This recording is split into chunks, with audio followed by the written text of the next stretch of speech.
One day, the streets of the quiet town of Cortez are suddenly overrun by real zombies, fast and ruthless. A woman bursts into Sloane's home and kills her father, forcing the girl to run for her life. She eventually joins a small group of other teenagers who find shelter inside the local school. But they can't stay there forever, and worse, Sloane herself is no longer sure why they should even try to survive because she has no one left. The young adult horror film This Is Not a Test is based on the novel of the same name by Courtney Summers, who also co-wrote the screenplay. However, although the plots of the book and the film are formally very similar, they ultimately feel like two different works. In both versions, Sloane is almost a tragic character. Her mother abandoned the family and her older sister ran away to escape their father's violent outbursts. Now he drinks and takes his anger out on his younger daughter.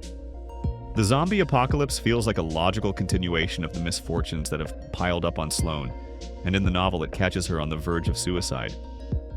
Essentially, her arc is about searching for light and meaning in the people around her and in their stories, realizing that someone will always care about you. In the film, however, this potentially touching theme is only touched upon briefly. The film's director and co-writer Adam MacDonald deliberately downplays this theme and emphasizes the genre elements instead, presumably to avoid turning the movie into an existential meditation.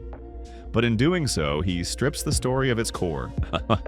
Without a clear focus, MacDonald ends up with just another zombie outbreak movie, this time with teenagers in the lead roles.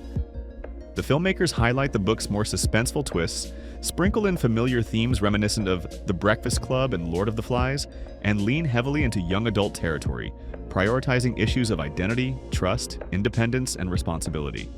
But a film that tries to be about everything at once often ends up being about nothing in particular. From a purely genre perspective, This Is Not a Test competently follows the familiar patterns of zombie horror, but the filmmakers never really try to move beyond them. The opening scenes raise hope that MacDonald took inspiration from the series Black Summer, known for its frantic energy. But once the characters make it inside the school, the pacing slows dramatically, and the zombies become little more than an abstract threat waiting outside the walls. One might assume that MacDonald is trying to create a metaphor for the characters' coming of age, the hostile world outside the school representing the dangers of adulthood. But the characters themselves are so shallow and stereotypical that it's hard to care about what happens to them. In the book, they had backstories and character arcs that changed them over time, but the film simply doesn't have room for that.